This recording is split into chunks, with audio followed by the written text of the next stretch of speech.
Did God ever tell Moses his name? If someone asked you your name, would you answer with a mystery? It seems like one of the simplest questions anyone could ask. What is your name? If someone asked me my name, my answer would depend on who was asking. To my fellow Jews, I introduce myself by my Hebrew name. David. To everyone else, I simply say, my name is Gino. Either way, I answer the question directly. If they wanted to know more, I could tell them where I was born, what I do, what I believe, or what kind of person I strive to be. The question has a straightforward answer. Yet when Moses asked God essentially the same question, the answer was anything but straightforward. Instead of immediately saying, my name is Yahweh, God first responded with one of the most mysterious phrases in the Torah.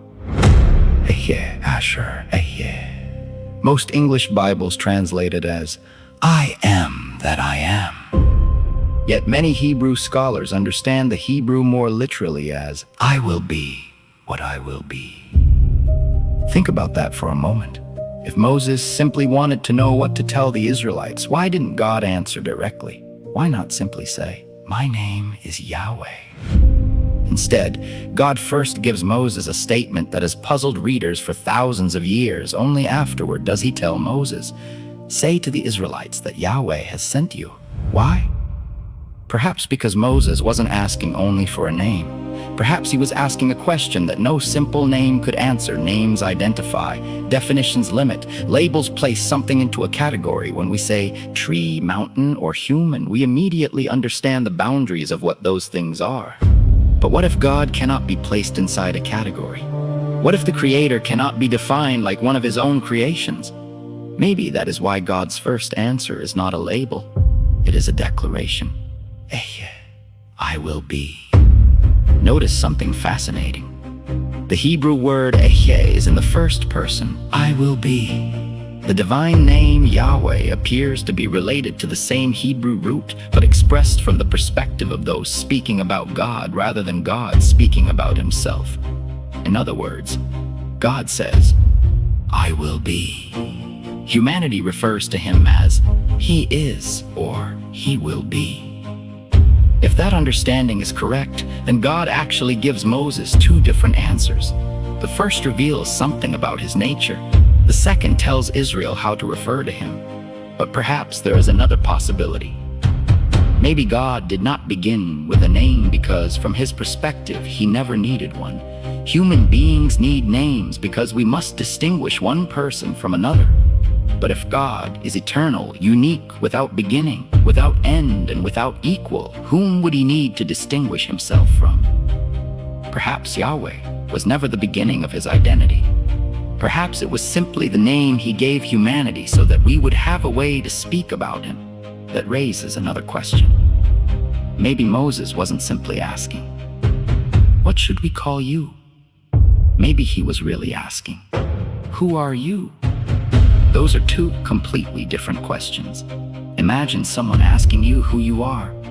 You could answer with your name, or you could answer, you'll know me by how I live. One gives information, the other reveals character. Perhaps that is exactly what God was doing.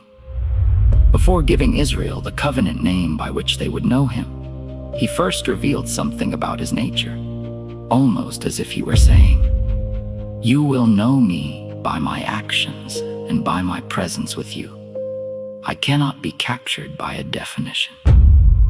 That thought has stayed with me, because it also explains something I have often wondered about in my own life. There were years when my wife and I had almost nothing. We were raising our first child. Neither of us had stable income. We weren't asking our parents or relatives for financial help. The jobs I found were not high-paying, yet somehow the rent was paid, the food was on the table. We kept a roof over our heads. We even managed to start businesses that on paper seemed impossible. Looking back today, the mathematics simply do not seem to work. The numbers don't fully explain the outcome. Some people would call that coincidence, others would call it good fortune, still others would call it divine providence.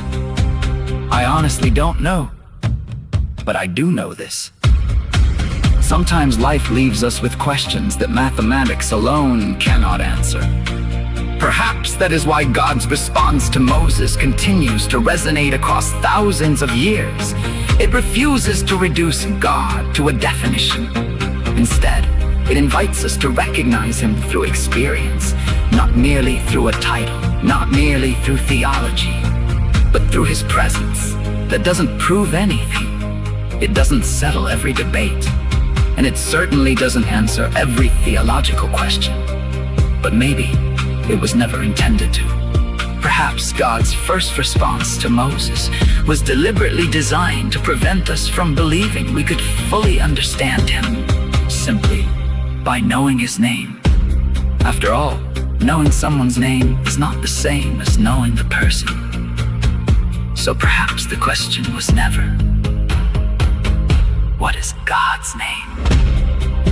Perhaps the question has always been, who is God? And perhaps his answer has always been the same. You will know me by my actions and by my presence with you. Maybe that was his answer all along.